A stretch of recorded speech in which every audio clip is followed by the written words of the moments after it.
ओम शांति। आज 2 जुलाई 2023।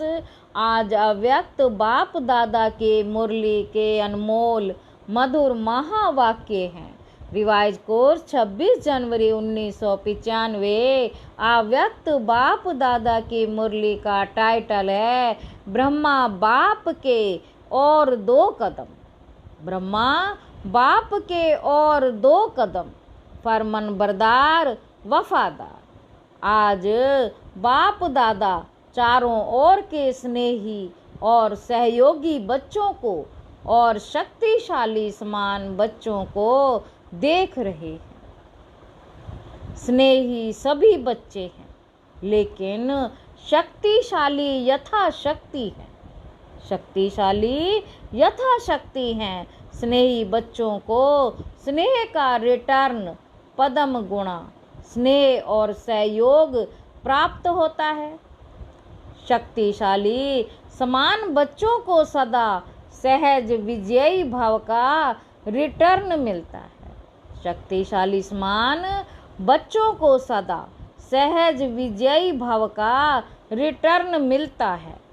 मिलता सभी को है। स्नेही बच्चे यथा शक्तिशाली होने के कारण सदा सहज विजय का अनुभव नहीं कर पाते। बाबा कहते स्नेही बच्चे यथा शक्तिशाली होने के कारण सदा सहज विजय का अनुभव नहीं कर पाते। कभी सहज कभी मेहनत। बाप दादा स्नेही बच्चों को भी मेहनत को सहज करने का सहयोग देते हैं। बाप दादा स्नेही बच्चों को भी मेहनत को सहज करने का सहयोग देते हैं, क्योंकि स्नेही आत्माएं सहयोगी भी रहती ही हैं। तो सहयोग के रिटर्न में बाप दादा सहयोग जरूर देते हैं, लेकिन योग यथार्थ ना होने के कारण सहयोग मिलते भी प्राप्ति का अनुभव नहीं कर पाते। योग यथार्थ ना होने के कारण सहयोग मिलते भी प्राप्ति का अनुभव नहीं कर पाते। योग द्वारा ही सहयोग का अनुभव होता है और शक्तिशाली समान बच्चे सदा योग युक्त हैं। इसलिए सहयोग का अनुभव करते सहज विजयी बन जाते हैं। बाबा कहते इसलिए सहयोग का अनुभव करते सहज विजयी बन जाते हैं। लेकिन बाप को दोनों ही बच्चे प्यारे हैं। प्यार और सदा विजयी रहने की शुभ चाहना सभी बच्चों में रहती है, लेकिन शक्ति कम होने के कारण समय पर और सर्व शक्तियां कार्य में नहीं लगा सकते। बाप वर्षे के अधिकार में सर्व शक्तियों का अधिकार सभी बच्चों को देते हैं। अधिकार देने में बाप दादा अंतर नहीं रखते, सभी को संपूर्ण अधिकारी बनाते हैं, लेकिन लेने में नंबरवार बन जाते हैं। बाप दादा किसको स्पेशल किसको अलग ट्यूशन देते हैं। बाप दादा किसको स्पेशल और किसको अलग ट्यूशन देते हैं क्या? नहीं देते। पढ़ाई सबकी एक है, पालना सबकी एक है। पांडवों को अलग पालना हो, शक्तियों को अलग हो, ऐसे है क्या? सबको एक जैसी पालना और पढ़ाई है, लेकिन लेने में रिजल्ट में कितना अंतर हो जाता है। कहाँ अष्ट रत्न और कहाँ 16,108 रत्न। कहाँ अष्ट रत्न और कहाँ 16,108 रत्न। कितना अंतर है? ये अंतर क्यों हुआ? पढ़ाई और पालना को, वरदानों को धारण करना और कार्य में लगाना। वरदानों को धारण करना और कार्य में लगाना, इसमें अंतर हो जाता है। कई बच्चे धारण भी कर लेते हैं, लेकिन समय प्रमाण कार्य में लगाना नहीं आता। लेकिन समय प्रमाण कार्य में लगाना नहीं आता। बुद्धि तक बहुत भरपूर होंगे, लेकिन कर्म में आने में फर्क पड़ जाता है। बुद्धि तक बहुत भरपूर होंगे बच्चे, लेकिन कर्म में आने में फर्क पड़ जाता है। बाबा कहते ब्रह्मा बाप नंबर 1 क्यों बना? 2 कदम पहले सुनाए ना। तीसरा, सदा बाप शिक्षक और सदगुरु के फरमान बरदार बने। हर फरमान को जी हाजिर किया। बाप का फरमान है सदा सर्व खजानों के वर्षे में संपन्न बनना। बाप का फरमान है, क्या है? सदा सर्व खजानों के वर्षे में संपन्न बनना और बनाना। तो प्रत्यक्ष देखा कि सर्व खजाने ज्ञान, शक्तियाँ, गुण श्रेष्ठ, समय श्रेष्ठ संकल्पों का खजाना पहले दिन से लेकर लास्ट दिन तक कार्य में लगाया। लास्ट दिन भी समय संकल्प बच्चों प्रति लगाया। ज्ञान का खजाना याद की शक्ति और सहनशीलता के गुण का स्वरूप। ज्ञान का खजाना याद की शक्ति और सहनशीलता के गुण का स्वरूप, ये सब खजाने लास्ट समय तक शरीर को भी भूल सेवा में प्रैक्टिकल में लगाकर दिखाया। तो इसको कहा जाता है फरमान बरदार नंबर 1 बच्चा। क्योंकि बाप का विशेष फरमान यही है कि याद और सेवा में सदा बाप समान रहो। तो आदि से लेकर अंत घड़ी तक दोनों ही फरमान प्रैक्टिकल में देखा ना। स्नेह की निशानी है फॉलो करना। तो चेक करो, आदि से अब तक सर्व खजानों को सबके साथ साथ सेवा में लगाया है। चेक करो, आदि से अब तक सर्व खजानों को सबके साथ अपने साथ सेवा में लगाया है। बाबा पूछ रहे हैं, बाप का फरमान एक श्वास व संकल्प सेकंड व्यर्थ नहीं गवाना। बाप का फरमान है एक श्वास व संकल्प सेकंड व्यर्थ नहीं गंवाना है। तो सारे दिन में ये फरमान प्रैक्टिकल में लाया, वह कभी लाया कभी नहीं लाया। अगर कभी कभी फरमान बरदार बने और कभी कभी नहीं बने तो किस लिस्ट में आएंगे आप? अगर बाप दादा फरमान बरदार की लिस्ट निकाले तो आप किस लिस्ट में होंगे? बाबा पूछ रहे हैं आप किस लिस्ट में होंगे? अपने को तो जानते हो ना, क्योंकि आप सभी सर्व खजानों के ट्रस्टी मालिक हो। तो एक संकल्प भी बिना बाप के फरमान के यूज नहीं कर सकते हो, या सोचते हो कि हम बालक सो मालिक हैं, इसलिए व्यर्थ गंवाएं या क्या भी करें इसमें बाप का क्या जाता है? बाप ने दे दिया, अभी हिसाब क्यों लेते हैं? नहीं, आप रोज बाप के आगे कहते हो कि सब तेरा है मेरा नहीं है।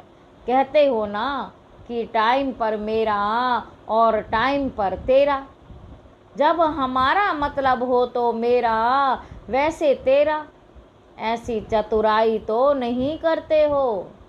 बाबा कहते ब्रह्मा बाप को देखा, अपना आराम का समय भी विचार सागर मंथन कर बच्चों के प्रति लगाया। रात्रि में भी जागकर बच्चों को योग की शक्ति देते रहे। चरित्र तो सुने हैं ना, ब्रह्मा की कहानी सुनी है ना, फॉलो फादर किया कि सिर्फ सुन लिया? सुनना अर्थार्थ करना। तो तीसरा कदम सदा जी हाजिर, सदा हजूर हाजिर और नाजिर। कभी ब्रह्मा बाप से शिव बाप अलग नहीं हुए, हाजिर नाजिर रहे ना। बच्चों ने कहा बाबा और बाप ने कहा मीठे बच्चे। बच्चे ने कहा बाबा बाप ने कहा, मीठे मीठे बच्चे, तो मन की स्थिति में सदा हाजिर और नाजिर अनुभव किया। मन की स्थिति में सदा हाजिर और नाजिर अनुभव किया, सेवा में सदा जी हाजिर किया। चाहे रात हो चाहे दिन हो, सेवा का डायरेक्शन मिला और प्रैक्टिकल किया, और कर्म में सदा हाँ जी किया।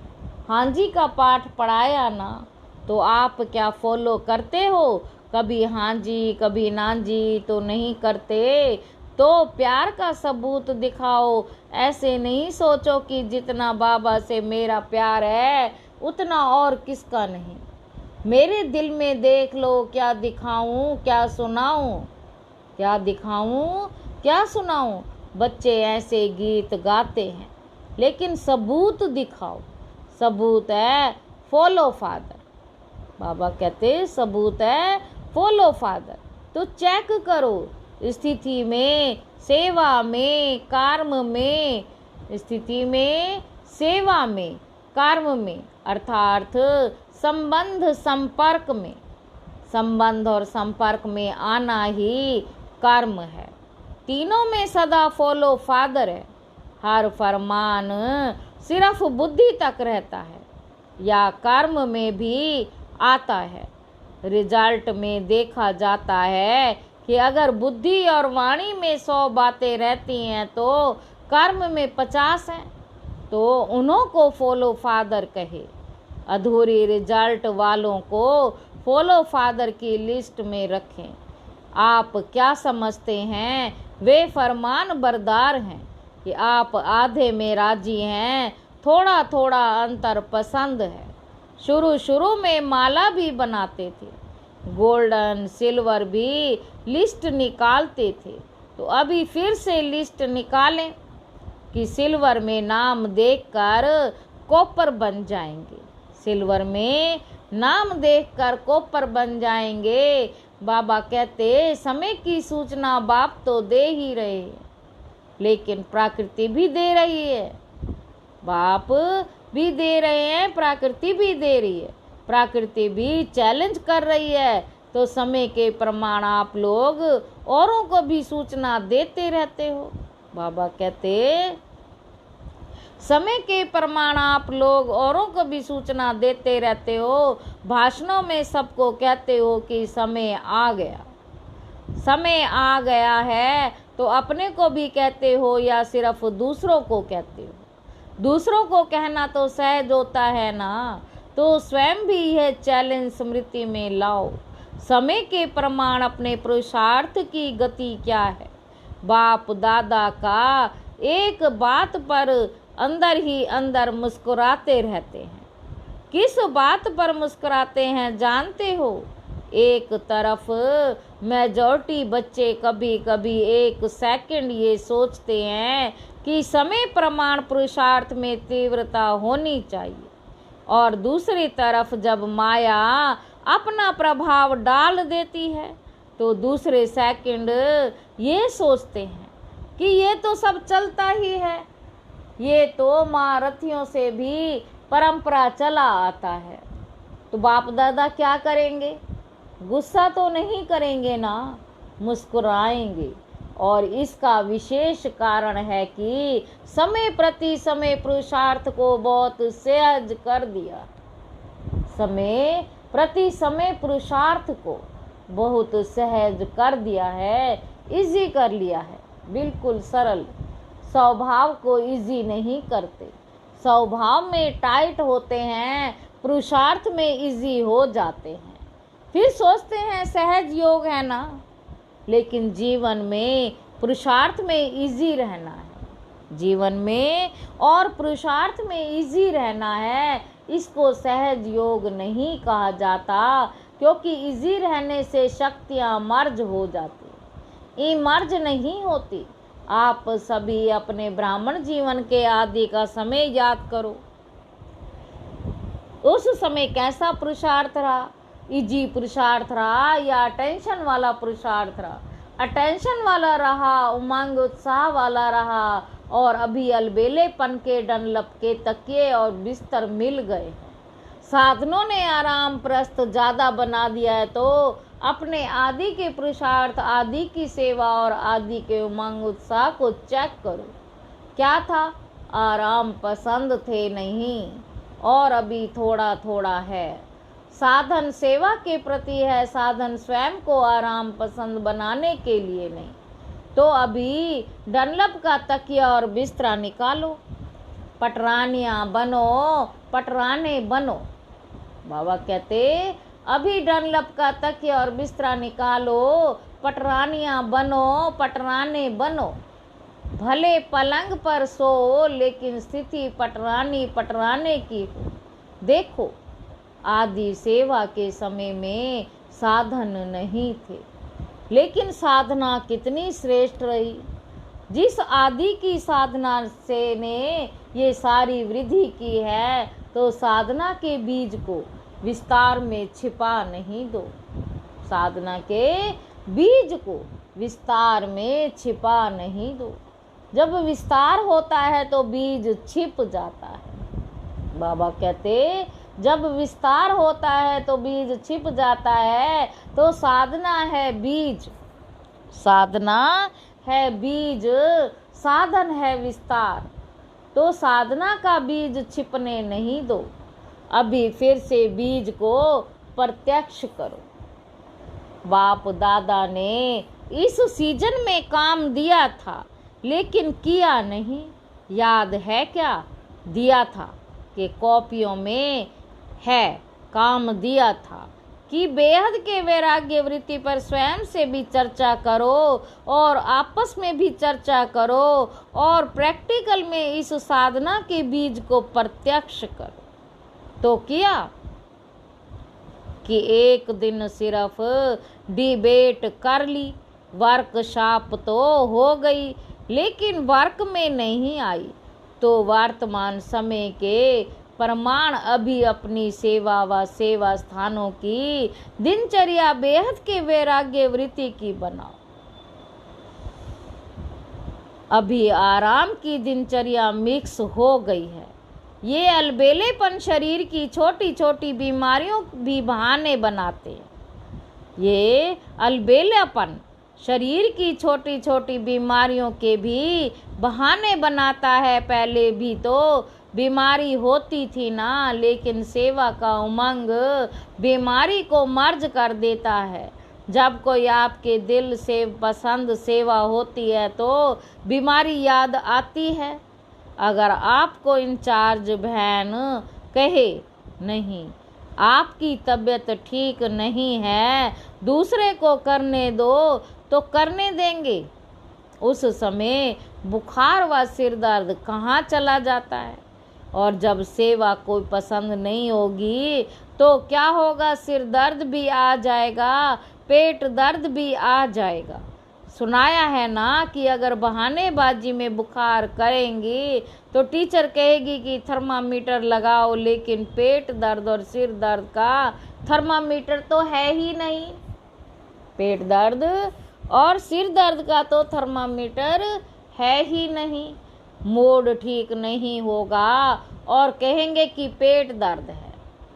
मूड ठीक नहीं होगा तो क्या देंगे? पेट दर्द है। तो ये अलबेलेपन के बहाने हैं। बेहद की वैराग्य वृत्ति मर्ज हो गई और बहानेबाजी मर्ज हो गई है। बाप दादा देख रहे थे कि सभी बच्चे बहुत स्नेह से मधुबन में पहुंच गए, तो स्नेह तो दिखाया, उसकी मुबारक हो। बाबा कहते स्नेह तो दिखाया, उसकी मुबारक हो। बाप दादा को भी बच्चों की खुशी देखकर खुशी होती है। लेकिन आगे क्या करना है? सिर्फ मधुबन तक पहुंचना है या स्नेह का सबूत दिखाने के लिए फरिश्ते रूप में वतन में पहुंचना है? क्या करना है? बाबा पूछ रहे। मधुबन में पहुंचे, उसकी मुबारक है, लेकिन फरिश्ता बन वतन में कब पहुंचेंगे? चलते फिरते आप सभी को फरिश्ता ही देखें। बोल चाल रहन सहन सब फरिश्तों का बन जाए।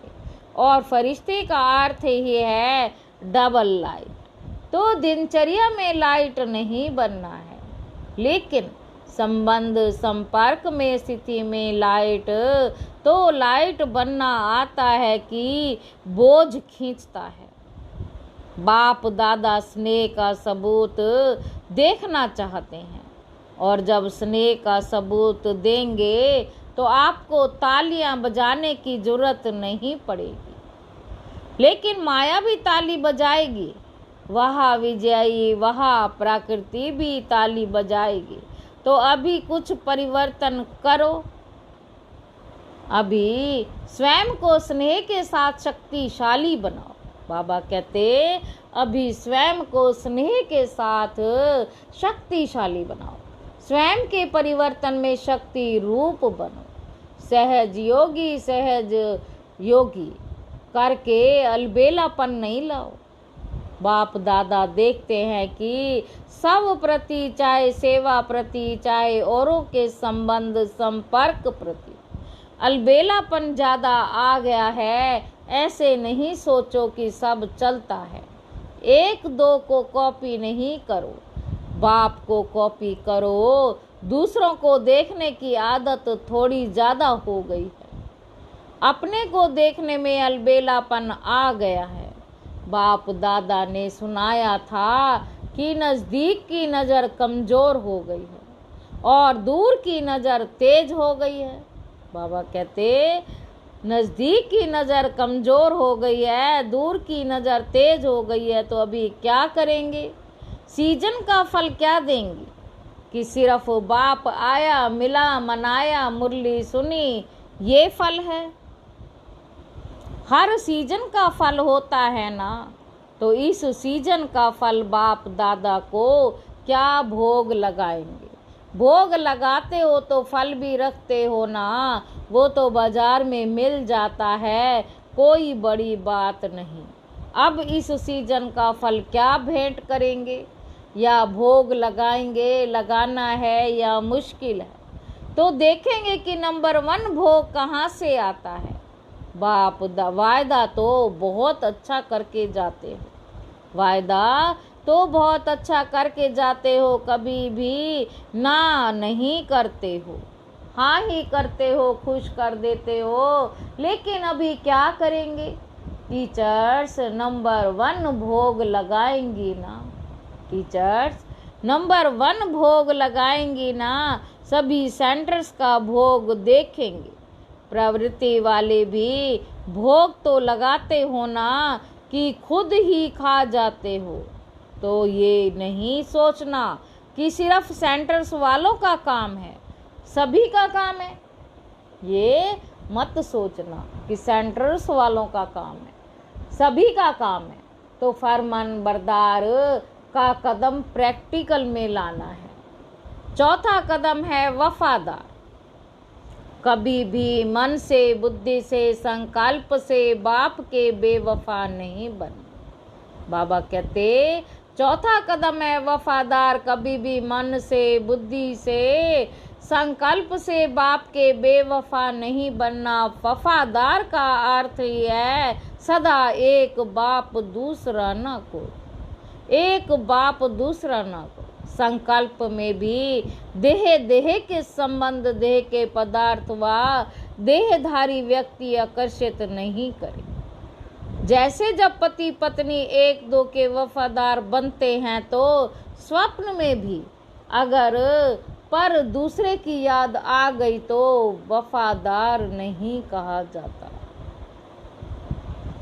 स्वप्न में भी अगर पर दूसरे की याद आ गई तो वफादार नहीं कहा जाता। तो ब्रह्मा बाप को देखा, संकल्प भी दूसरे के तरफ नहीं, एक बाप सब कुछ है, इसको कहा जाता है वफादार। अगर पदार्थ की आकर्षण है, साधनों के भी आकर्षण है, पदार्थ की आकर्षण है, साधनों की आकर्षण है, तो साधना खंडित हो जाती, वफादारी खंडित हो जाती है। और खंडित कभी भी संपन्न पूज्य नहीं गाया जाता है। तो चेक करो कि संकल्प में भी कोई आकर्षण बेवफा तो नहीं बना देती। अगर जरा भी किसी के प्रति विशेष झुकाव है, थोड़ा भी पर्सनल झुकाव है, चाहे गुण के ऊपर, चाहे सेवा के ऊपर, चाहे अच्छे संस्कारों के ऊपर भी अगर एक्स्ट्रा प्रभावित है तो वफादार नहीं कहा जाएगा। सबकी विशेषता, बेहद की विशेषता पर आकर्षित है। बाबा कहते सबकी विशेषता, बेहद की विशेषता पर आकर्षित है।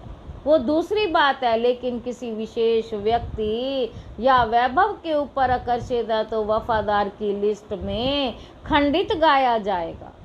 तो चेक करो, बाबा कहते चेक करो कि खंडित मूर्ति तो नहीं है, पूज्य है, कहाँ एक्स्ट्रा लगाव व झुकाव तो नहीं, संकल्प मात्र भी झुकाव नहीं। वाचा कर्मणा की तो बात ही छोड़ो, लेकिन संकल्प मात्र में भी तो खंडित के लिस्ट में आ जाएंगे।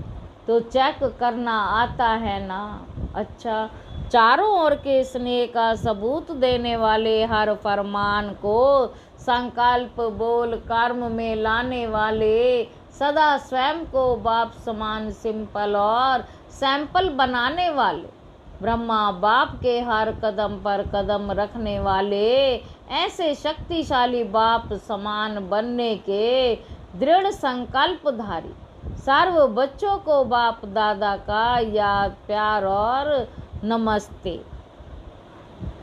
आज की मुरली का वरदान है, साक्षीपन की स्थिति द्वारा हीरो पार्ट बजाने वाले सहज पुरुषार्थी भाव। साक्षीपन की स्थिति ड्रामा के अंदर हीरो पार्ट बजाने में सहयोगी बनती है। अगर साक्षीपन नहीं तो हीरो पार्ट बजा ही नहीं सकते। साक्षीपन अर्थात देह से न्यारे, आत्मा मालिकपन की स्टेज पर स्थित रहे।